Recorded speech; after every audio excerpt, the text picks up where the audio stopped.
Allah Subhanahu Wa Taala sayang kepada hamba-hamba yang menjaga kehormatan diri daripada meminta-minta kepada orang.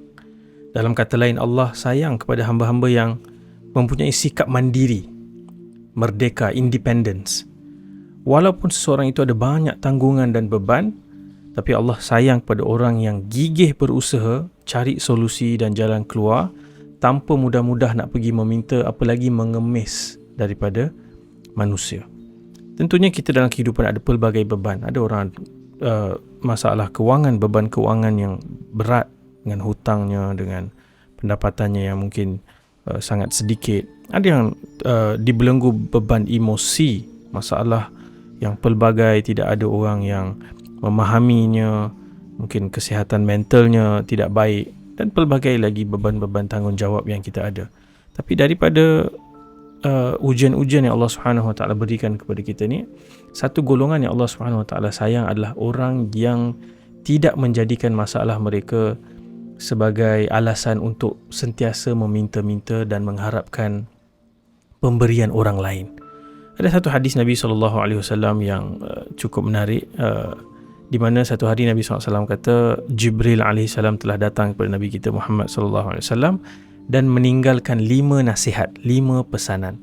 Jadi Jibril menyebut kepada Nabi kita Muhammad SAW, Ya Muhammad, ish ma syi'ta fa innaka mait. Kau hiduplah seperti mana engkau nak, tapi ketahuilah bahawa engkau akan mati. Dan kita semua juga sama, kita boleh menjalani kehidupan dan design hidup kita macam mana kita nak lalui kehidupan itu, lifestyle itu, tapi kita kena tahu di hujung nanti kita pasti akan mati. Wahbib ma syi't fa innaka mufariquhu. Dan kau kasihilah, sayanglah siapa pun yang engkau inginkan, kehendaki, tapi ketahuilah satu masa nanti kamu akan berpisah. Bayangkan kita dengan ibu, ayah kita, kasih sayang kita begitu mendalam dengan pasangan kita, isteri kita, suami kita, tapi kita tahu di hujung nanti ada pengakhirannya. Sama ada kita atau mereka akan pergi dahulu. Dan moga-moga Allah temukan kita semula selepas perpisahan di dunia. Wa'mal ma syi't fa innaka mujziyun bih.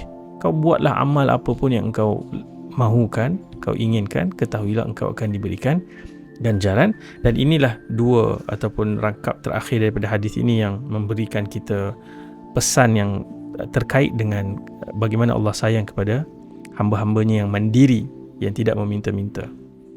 Wa'lam anna syarafal mu'min qiyamuhu bil lail. Ketahuilah kemuliaan seorang mukmin itu adalah dia salat, berdiri salat pada waktu malam.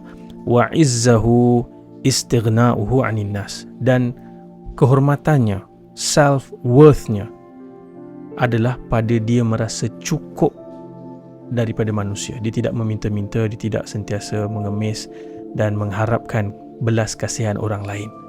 Dia jaga izzahu, kehormatan dirinya, dengan tidak merasakan sentiasa perlu kepada pemberian orang lain. Dan ini sebenarnya satu topik yang sensitif, khususnya dalam kalangan masyarakat kita ni, dalam negara kita, dan sering kali menjadi isu yang hangat dalam pelbagai aspek ekonomi, politik dan lain-lain. Dan saya sendiri pernah mengendalikan diskusi seperti ini di pentas-pentas publik yang bertemakan isu kemandirian ni. Contohnya anak muda, sampai bila anak muda nak ditongkat, nak harapkan bantuan dan sentiasa ditongkatlah. Ataupun isu-isu melibatkan sosioekonomi dan juga psikologi sosial masyarakat ataupun kelompok etnik tertentu di Malaysia, yang mana realitinya pahit ditelan, tapi kita lihat mindset ataupun budaya bergantung kepada bantuan dan pemberian orang ini sudah semakin melebar, dan ini mesti kita tangani kerana ini bukan karakter ataupun sikap yang cocok, yang selari dengan golongan yang Allah Subhanahu Wa Taala sayang. Dan kita selalu dengar, kita tahu tangan di atas, yakni tangan yang memberi lebih baik daripada tangan yang di bawah yang menerima. Tapi ramai dalam kalangan kita yang sudah terbiasa, mungkin dari kecil dididik begitu, di mana kita anggap kita ni memang golongan yang akan berada di bawah. Tangan di bawah tu adalah kita, sentiasa at the receiving end, yang menerima tu, pihak yang menerima. Self esteem kita rendah, kita ada inferiority complex, Atau kita mungkin telah termakan doktrin yang menyebut kita percaya dengan naratif bahawa kita ni adalah kelompok golongan keluarga yang perlu sentiasa dibiayai, dilindungi, ditanggung oleh pihak lain. Dan ini bahaya. Dan ramai rakan-rakan yang bekerja dalam bidang kebajikan, khususnya para petugas-petugas pusat zakat, Baitul Mal ni, banyak yang bercerita tentang sebahagian, bukan semua. Penting kita sebutkan sebahagian, bukan semua. Mereka anggap kalau atuk mereka, ayah mereka telah menerima bantuan, maka mereka juga berhak untuk menerima, dan anak cucu mereka juga berhak untuk menerima. Dia adalah mindset untuk sentiasa menerima dan meminta dan mengharapkan bantuan. Ini tidak bermakna tak boleh minta bantuan dalam keadaan kita susah, tapi jangan jadi orang yang sentiasa mood dia adalah komplain, minta bantuan, cerita kepada orang yang kenal tak kenal, strangers di media sosial, sentiasa dalam keadaan meminta-minta. Ini menjatuhkan kehormatan diri sendiri, menjatuhkan nilai diri sendiri di hadapan manusia. Dan kalau meminta tu ada saluran-saluran yang terhormat dan wajar kan untuk meminta bantuan. Kalau kewangan, kita pergi ke pusat zakat atau yayasan seperti Arba Foundation yang melindungi maklumat supaya kita menjaga kehormatan orang yang meminta bantuan. Tidak salah meminta bantuan. Tapi ada juga orang yang mungkin bukan kewangan itu yang dijaja ceritanya, masalah emosi mungkin, keretakan ataupun perbalahan rumah tangga. Itu tidak boleh tu kita pergi tulis di media sosial, cerita kepada orang ramai, dan kita ingat orang akan tolong. Tidak, saudara-saudari. Siapa yang akan tolong kita duk cerita-cerita merata-rata jaja kat orang? Tapi kalau kita pergi kepada pihak yang memang berautoriti, contoh masalah emosi, masalah rumah tangga dan lain-lain, kita pergi kepada orang-orang yang pakar, dapatkan bantuan psikiatri ataupun kaunselor.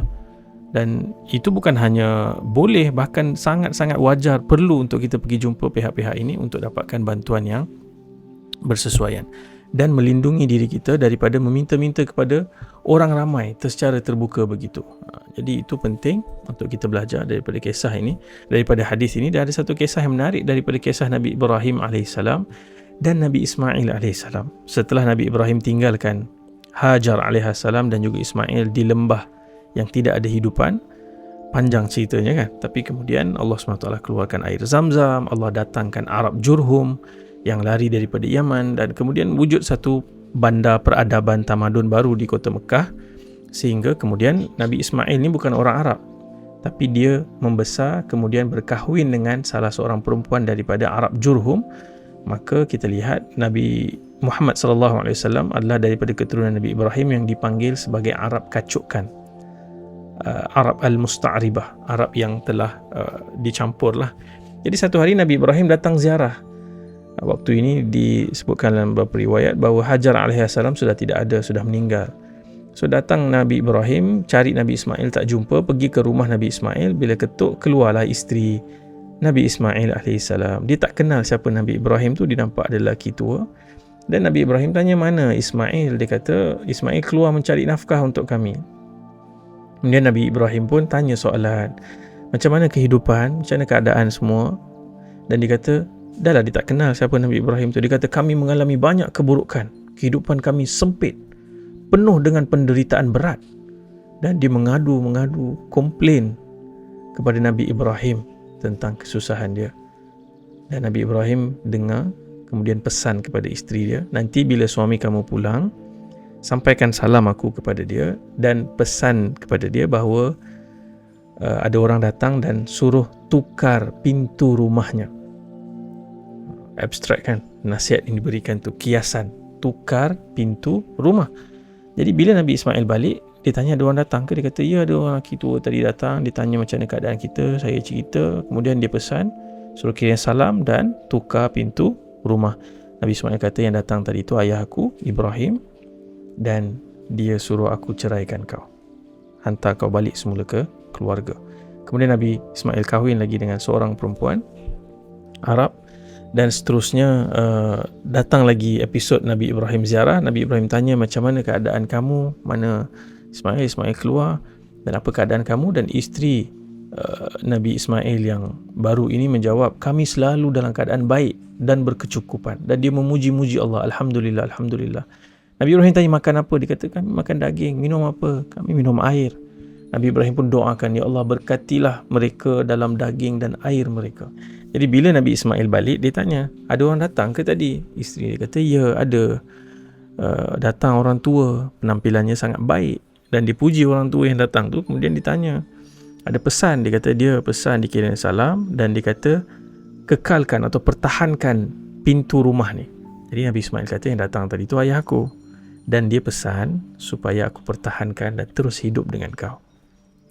So nampak banyak tu boleh difikirkan tentang hadis ini, dan bukan hanya satu pihak, bukan hanya soal isteri komplain tentang suami, sebaliknya juga suami komplain tentang isteri. Dan saya tegaskan semula, tidak salah mohon bantuan melalui saluran yang wajar. Yang tidak disayangi Allah adalah kita pergi dan meminta-minta dan menjaja cerita kepada orang ramai. Jadi satu doa yang Nabi SAW ajarkan, doa ini cukup baik untuk kita amalkan. Sama-sama kita menjadikan doa ini sebagai rutin kita baca ketika kita berdepan dengan kesusahan. Boleh jadi keuangan, boleh jadi emosi, boleh jadi relationships, hubungan-hubungan yang kita ada. Jadi doa ini diriwayatkan oleh Abu Wa'il, seorang hamba yang dia boleh menebus diri dia jika dia membayar jumlah kepada tuan dia. Dia bayar certain jumlah wang kepada tuan dia.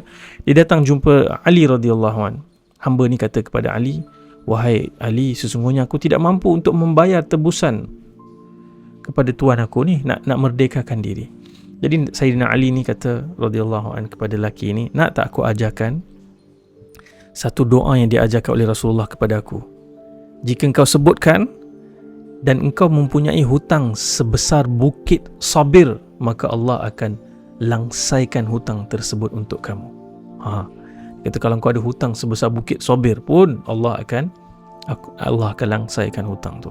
Nak katanya besar mana pun menggunung hutang ataupun tanggungan, beban yang kita tanggung itu pun Allah akan lepaskan. Doanya ialah Allahumma kfini bihalalika an haramik wa aghnini bifadlika amman siwak. Ya Allah, cukupkanlah aku dengan yang halal. Ikfini bihalalik an haramik, supaya aku tidak perlu atau tidak terjerumus kepada yang haram. Dan kayakanlah aku. Wa aghnini, kaya ini bukan hanya memiliki banyak, kaya ini sangat sedikit kehendak, keinginan.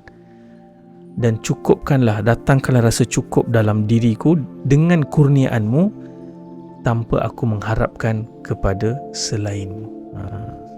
Supaya kita memiliki sifat mandiri tadi, orang yang tidak meminta-minta. Dan kita tutup dengan hadis yang sebenarnya menjadi hadis utama ataupun hadis yang dirujuk sebagai teks yang menyebut bahawa Allah sayang kepada orang yang walaupun dia fakir. Innallaha yuhibbu 'abdahul mu'min al-faqir al-muta'affif. Allah SWT sayang kepada hambanya walaupun dia fakir, seorang mukmin dia fakir, tapi dia memiliki sifat muta'affif. Dia tidak meminta-minta, menjaja-jaja kisah derita susahnya kepada orang ramai. Abal iyal, hadis itu berakhir menyebut walaupun dia ada anak yang ramai. Maksudnya tanggungan dia besar, berat, tapi dia menjaga kehormatan dirinya. Sama-sama kita bina mindset menjadi orang yang mandiri, orang yang berusaha cari solusi, gunakan semua kelebihan kurniaan yang Allah berikan kepada kita, dan kita berusaha menjadi orang yang berada di tangan atas tadi, yang memberi. Kita sentiasa memberi, kita sentiasa berfikir untuk hidup memberi, kan? Ada tagline yang sangat popular, erti hidup pada memberi.